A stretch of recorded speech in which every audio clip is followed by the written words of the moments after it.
Coming up, I'm going to be giving you my opinion on the special rehearsal edition script of Harry Potter and the Cursed Child Parts 1 and 2, out now on this episode of DizPop.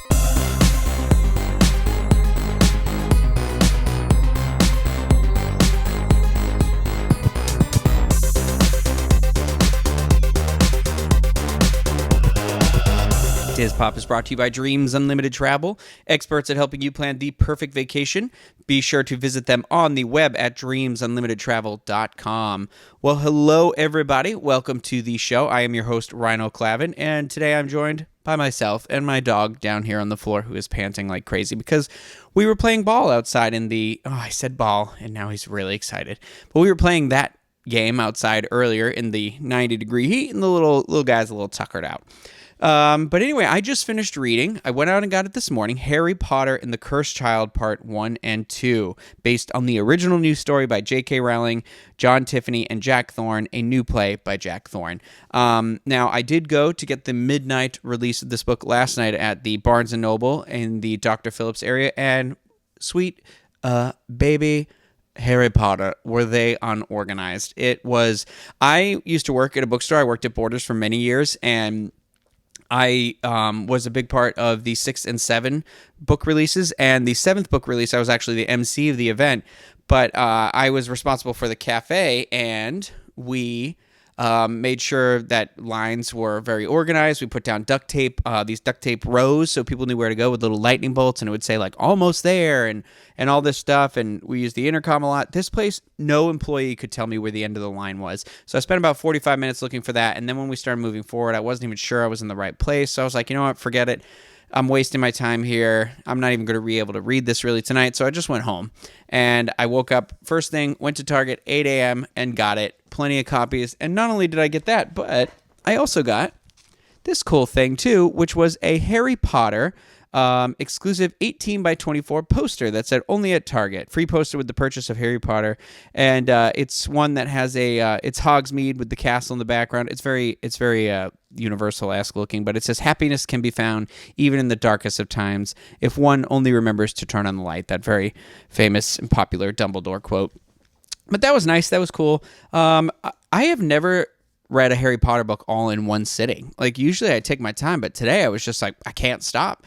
And let's just get into it. This episode's going to have some spoilers. I will try to keep the major twist away, so I won't get into that. It's not the third act, it's like the fourth or fifth act, but I'll keep that twist alone. But this is going to have spoilers because basically we don't know anything about what this book's about, other than it's the 8th story 19 years later, and Harry's past that won't haunt him, and his child is having difficulty at school. So first off, in case you're unaware, this is a script, so it is written, it's written, name, line, name, line, name, line. So that takes a minute or two to get used to, even if you know you're going to read that, because all the other Harry Potter books are not like that. The story here in this one picks up basically, okay, so if you haven't recently read the books, you'll be okay, as long as you have the movies fresh in your head, because I think that this book, other than like one or two parts here and there, and they were very minor parts, when it comes to referencing the books, it went for like the most known stuff, so the stuff that was incorporated into the movie. So don't have too much fear that, maybe I've only seen the movies and I haven't read them. First of all, if you've never read the books, you absolutely should. However, if you've never read the books and you want to read this one, I think you'd still be okay, to be honest with you. With that said, this one picks up right where that epilogue from the book and the movie leaves off, where Harry's with the kids at the train station. Basically, that's the first scene of this book, or the first scene of this play. This is a play. I should talk about it as a play. And the plot is that Albus Severus Potter is going to his first year of Hogwarts, and he's worried about getting sorted into Slytherin and, living up to his father's name. And the father's like, it'll be okay. The Sorting Hat lets you choose. And so basically he's going to school with Rose Granger, which is Hermione and Ron's child. And she is she's a little precocious. That's the word I'm going to use. But they get on the train. She basically says, like, we have to choose the right friends, just like our parents chose the right friends in the first year. So she's basically like, we'll interview people. We're going to go through and test them out. So they open this first compartment, and there's a child who is named Scorpius Malfoy. Bum, bum, bum. That would be Malfoy's son. The one and only Malfoy heir, by the way. And he is there alone. And he's a very nice boy. And Rose is like, I'm not going to talk to this kid. I want no part of him because I know who his parents are and what happened when it all went down at the Battle of Hogwarts. And Albus, being who he is, he's like, no, I'm going to stay. Rose, you go. And so she leaves. And so basically Scorpius and Albus become friends. And then Albus gets sorted into Slytherin. So it was a big deal, Potter and Slytherin. And then things kind of don't go his way. He's not very good in the flying class. And basically, these two, they're their only friends. And so there's a lot of, the time speeds up. So we see him year 2. We see him year 3. The chunk of the story takes place in year 4. So it kind of like just speeds up, and it shows that like it's not really getting any better for Albus. And his relationship with his father is strained, where the father being one Mr. Harry Potter, who is the head of the, oh my goodness, I'm so sorry. I don't even know where it is in the book, but basically the head of like the witch police. That's the worst possible thing I could have called it, and I don't have my computer right here to look it up, and I was gonna scroll through the book to see if I can find it, but Hermione is the head of the Ministry of Magic. I mean, come on. She's the new Minister of Magic. And then Harry is the head of the, I want to say the Auror Department, maybe? There's a better title for it. I'm so sorry, I can't remember that. But you get the idea. It's basically Hermione's the, the head of everything, and then Harry's the head of like the enforcement people. And then Ron, I don't know. They said what Ron was doing, but I can't remember, to be honest with you. And it's not relevant to the plot, but yeah, because they only bring it up once, and it's basically like a joke that he spends a lot of time taking care of the kids. So, he runs the joke shop. Duh. He went into business, after, with the wizards, the Weasley's whizzing. Oh my gosh, I can't even say it. The Weasley's joke shop. Took over for the one twin that passed away. So anyway, that's where the adults are at. Ginny, I believe she works for the Daily Prophet. She might be the head of the Daily Prophet. And then, I think that's most of the. They didn't really say what Draco does, but he's a prominent character. Harry, Ron, and Hermione are prominent characters. Ginny, obviously, and then we've got some other returning characters like McGonagall's in this. There's some surprising characters I'll get into in a second here, but it's the 5 adults, excuse me, because it's Hermione, Ron, Harry, Ginny, and Draco. Those are the important adults, and then the kids are Albus and Scorpius. Those are the 2 main kids, and then Rose kind of comes in and out. And the other 2 Harry Potter kids, the other 2 Potter children aren't really in the story, other than like James is very self-sufficient. He's the older one, and then Lily is in school by the 4th year. She's like the freshman, the first year Hogwarts. Oh, bless you, Artie. Sneezing over there. But anyway, so the kids go to school. They're having a rough time in school. They've got each other. For me, the most likable character in this book, Scorpius. I actually really enjoyed the Malfoy kid. You kind of learn a little bit more about what Harry's been up to and what Hermione's been going through and all that. And there is Harry has discovered a time turner. They all thought they were destroyed in the Battle of the Ministry during the 7th book / movie, where they were fighting in there, I believe is what they were referring to. But he's found one, and it's kind of a little unlike any of the other ones, and that's a little side thing to tuck away and put away for later. And at one point, right before Albus, everyone's about to go back to school, year 4, the beginning of year 4, Amos Diggory, Cedric's father, comes to visit Harry and basically blaming him still for the death of his son. And he's heard rumors of the time turner. He wants Harry to be able to let him to go back and save the son. And Harry's like, I don't know what to tell you. That's not true. we don't have that time turner, and don't believe everything you hear, and I can't do this. And, but he clearly feels guilty too, that, the blood of Cedric Diggory's on his hand. So, Albus hears all this kind of, and he's, a little upset. So he gets to Scorpius. They're on the train. They decide that they're going to jump off the train and they're going to go try and do the right thing and bring this kid back to life. And because Albus is rebelling against his father, they get off the train. Long story short, they get to the time turner. And they decide to go back and rewrite history by trying to stop Cedric from getting killed. So they try and put a charm on him during the first. So they go back to what is the fourth book, the Triwizard Tournament, fourth movie, fourth book. And during the first event that Cedric was involved in, which was getting the golden egg from the dragon, they steal his wand. They do an Expelliarmus, and he gets embarrassed or whatever, or he gets more determined after that. So they get back to the future. I know, Back to the Future, and I have a Back to the Future poster behind me, but they get back to the present, and things are slightly different. I forget what it was. Like, I know Ron and Hermione are not married anymore, so Rose does not exist, and Ron is married to one of the Patils, and then it's all a little off. Like, basically, Scorpius and Harry blames the way Albus is acting on Scorpius, so he says you're not allowed to hang out with this kid anymore, and he gives the map to Professor McGonagall, who's headmaster. She's the leader of Hogwarts, and says you're to track them at all times. Don't let them get near each other. Don't hang out. So anyway, they figure, what, we'll try it again. We're going to do it again. I need to... Yeah, anyway, so actually, there's another character involved here, but I'm going to specifically leave her out because I don't really want to talk about her story, because it's just...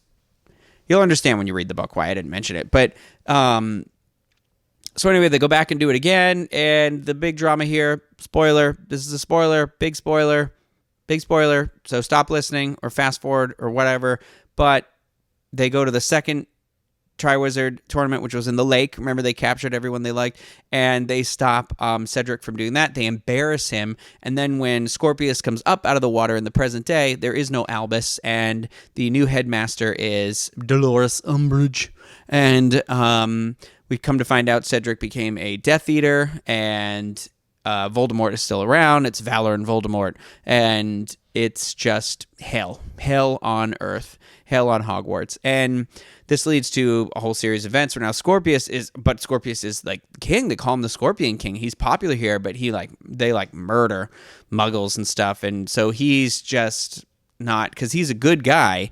But that's that moment where he's kind of tested, where it's like, look, you're the king of everything here. But he's like, no, this is wrong. I don't want to be this person. I am who I am, not this guy. And so he decides, like, I've got to go enlist help. And another spoiler, big spoiler here. Because everything went down differently and Voldemort's alive, that means that one of our beloved Harry Potter characters is still alive.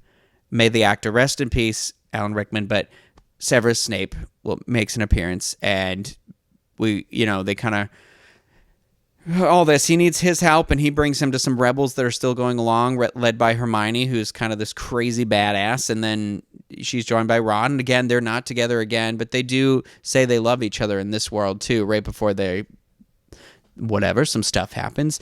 But anyway, then they fix it, they don't fix it, whatever, they go back, there's another plot. That's kind of as far as I want to go. I don't want to give too much away, because even though that sounds like that's kind of the big moment of the movie, there still is the play, there is a huge other moment later too. So there are a lot. I definitely see why they split it in half. It's not the basic 3-act structure here, or I guess in a play it would be the 2-act structure. However, it feels good. So anyway, I'll start I'm done with the plot, more or less, for now. So I will give you my feelings here. I read this all in one sitting, and I've never done that with a Harry Potter book before. I like to take my time. I like to enjoy it. This one, I couldn't stop reading. It took me a second once I started with the flow of it being a play to just kind of keep going. But it once you're going, you don't even know. You're lost in that world. And this play definitely makes me feel lost in that world. In fact, the lines and the descriptions of what are going on, if you can see this play, you have to see this play. My favorite types of productions are the ones where you'll be sitting in the audience and wondering, how did they do that on stage? How did they do this awesome? How did they make this magical? You know what I mean?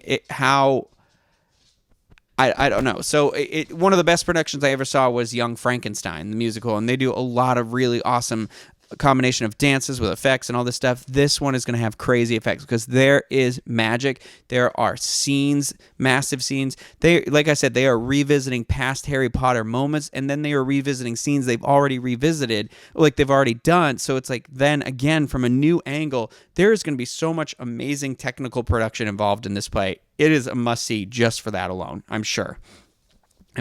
And I will applaud them for keeping some major things under wraps, though. Not knowing that certain characters were going to make an appearance in this. I had no idea Severus Snape was still around, was going to make an appearance in this book. And Cedric Diggory, he's a character in this too. Albeit like kind of one they're working around, but he's there. It's basically one of those where I feel like when they were writing this, they really did keep in mind that maybe someday they're going to push to film this movie. So they kind of wanted to bring back the highlights of it, like, oh, let's bring back, Cedric Diggory because it's,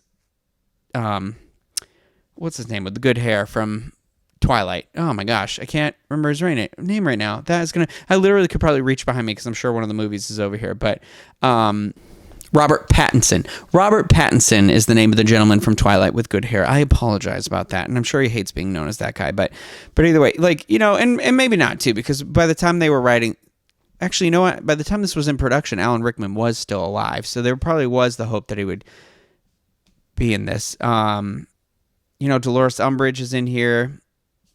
I don't want to say too much of who else makes an appearance in here, but pretty much every character, with the exception of one.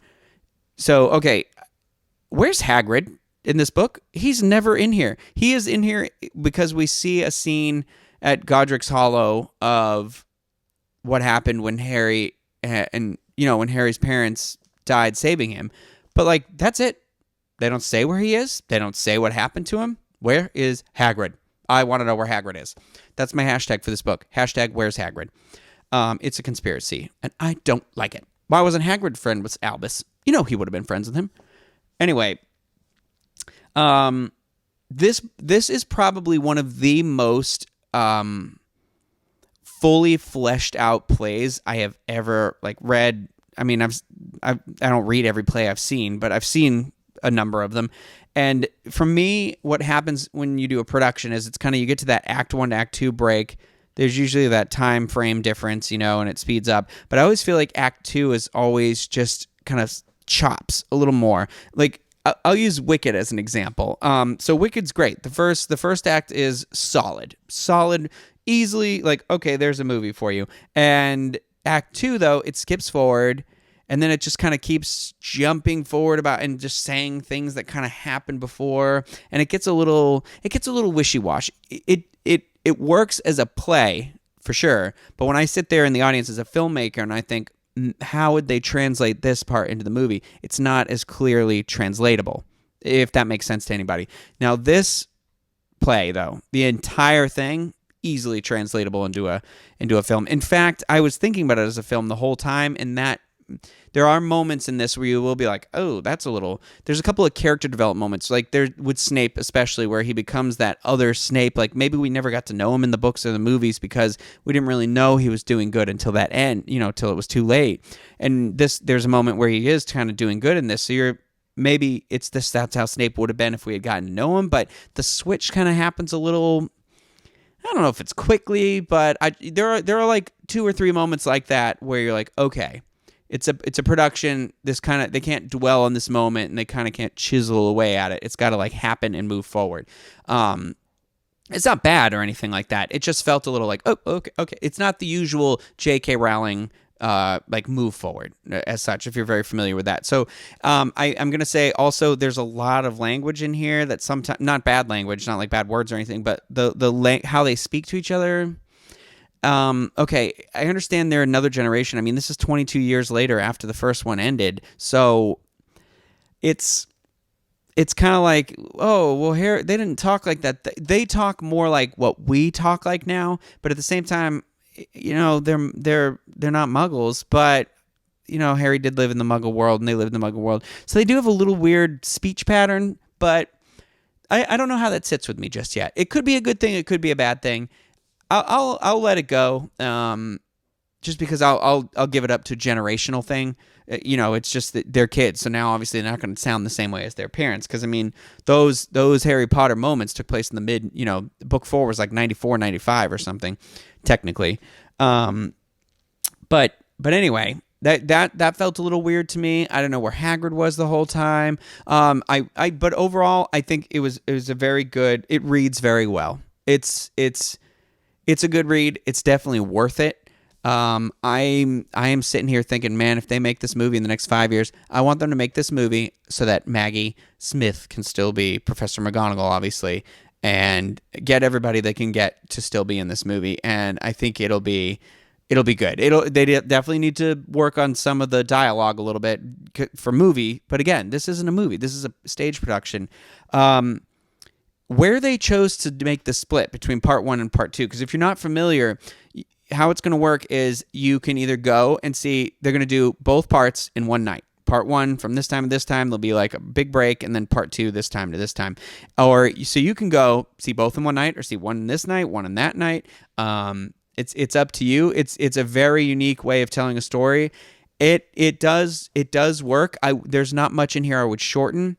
I would maybe get rid of the first attempt that they make to go back and change what happens with Cedric Diggory. However, you do kind of need it because later on they do go back and they have to go to the third attempt at the maze because they've already gone back to the other two and they don't want to keep crisscrossing. So it's one of those like tough calls. It's just that one part when I get to the end, but even then, I'm not a this is a literary genius J.K. Rowling is, so I'm not going to mess with her work. I'm not ever going to say like, oh, that or that. It's not my favorite of all the Harry Potter books, but again, this is a different medium. I love that it exists because for me, the Harry Potter books, they're 1 through 7, and each one of them is Harry in a different part of his life. And so the writing and the tone mature with him. So book 1 is very much like a kid's book. And then by the time you get to book 7, it's like death and, the sacrifice, and they're kind of swearing a little bit in it. And it's very like, here's the world. And if you want to change it, you have to make these sacrifices. This is definitely what I love about this is it's Harry Potter anew again. So it's kind of like if you grew up, if you were one of the first people to get on board with Harry Potter, and now you're whatever age and you've got kids, I mean, you're going to be the Harry Potter in this book. You are Harry Potter, but if you're somebody getting into it now, you're going to relate to the kids. Like, it's great where it's basically like parenting done by Harry Potter. And that's definitely the theme of this is kind of the generational, like what happens to us and how we carry that to the next generation, and then how that generation perceives and reacts to that. So, I mean, the theme is there. I mean, the way they base Harry Potter books around that sort of thing, that's here. I mean, it is what it is. I mean, I don't know what else I can say about this, to be honest with you. I thought I had a little bit more because I've sat to think about it for a little bit, but it's definitely worth it. Oh, the split. I'm sorry. I was talking about the break in it. It's in a weird spot. It's kind of like, it is definitely the midway point of the story. And honestly, you're like, okay, here's the quote unquote third act, where this is the big moment and it's up to this character to kind of do this and rewrite everything, and he'll get back, and then we'll have the denouement, like the downward, the closing action or whatever it's called. And then you're like, oh no, there's a major twist in here at the end when you think it's over. And that's what oh my God, I freaking love that about Harry Potter though. Every time you think it's over, you've got that little burst of extra. It just goes and it kind of gives you what you want. And this one, if you're a fan of the third book, because this one is very much about time turners and that sort of stuff, I think this will speak to that crowd. I think this book is for the people who are fans of third and fourth as their favorite books. It's definitely in there. It keeps that humor. It definitely tries to keep that Harry Potter humor in there for sure. All the characters are pretty much who they are, except for I felt like Ron wasn't very Ron in this one. Ron was definitely basically comedic relief and kind of he goes to bars and drinks and makes jokes. Like, that's his thing. And I don't know. Of the three of those main characters in the books, Ron was I don't mean this to sound negative when I say least favorite, but if I had a dinner party and I could only invite two people, I'm obviously inviting Harry and Hermione.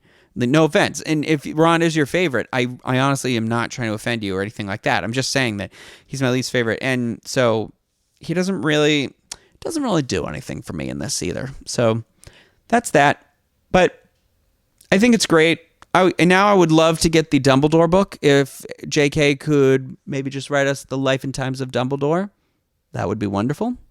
I would devour that. And this clearly is like a return to the Wizarding World that we want, that we are just all so desperate for in such a great way. And it's at a great time because I honestly, I can't wait for that new movie to come out. Okay, as I was closing up, I actually just caught my eye. Something interesting is that apparently J.K. Rowling has now said that after Cursed Child, there is going to be no more Harry Potter stories. That's it. She says he goes on a very big journey during these two plays, and then, I think we're done.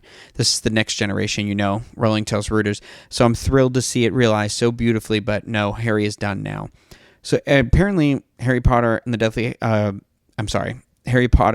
Cursed Child is a 5-hour-long play and is sold out through May 2017. So if you're thinking about booking that trip to England, you better plan for next summer, which I am seriously considering. It's unfortunate. It says, well, Rowling may be done with Harry Potter. She's not done with Harry's Wizarding World. Rowling will make her screenwriting debut with the Fantastic Beasts, obviously. So who knows? Just because Harry's not in it doesn't mean we won't soon get more Wizarding World stories. I look very much forward to Fantastic Beasts and where to find them. I think that'll be a lot of fun. And how can it not when she's behind writing the material again, obviously. So that's it. I think I've said everything I've said for now. I'm still coming down off of the excitement of reading it. Check it out. Like I said, I got mine at Target. It was on sale for $17.99, but then I got that free the poster with it too, and I used my Target Red card, which is another 5% off. And then you can get it on Amazon Prime now. If you haven't read the books, you got to check out all those books. You can get all those on Amazon. You can get anything on Amazon. Get the movies on Amazon. We're in Harry Potter fever. The reason why I should be checking that out right now, because this morning I got Harry Potter and the Sorcerer's Stone, the illustrated edition. Those are normally $40. I got it for $8 something this morning. I'm going to give them to my nephews for Christmas. I hope they're not watching this, or otherwise I've spoiled their present. But I got a couple copies of that because it was only $9. So all that stuff is on sale. I'll try and include some links in a show note so you can check out and see if there's any good stuff on there. But Harry Potter and the Cursed Child. I think the diehard fans, whoever, to sum up everything, it's different. It's tonally a little different, obviously, as all of them are.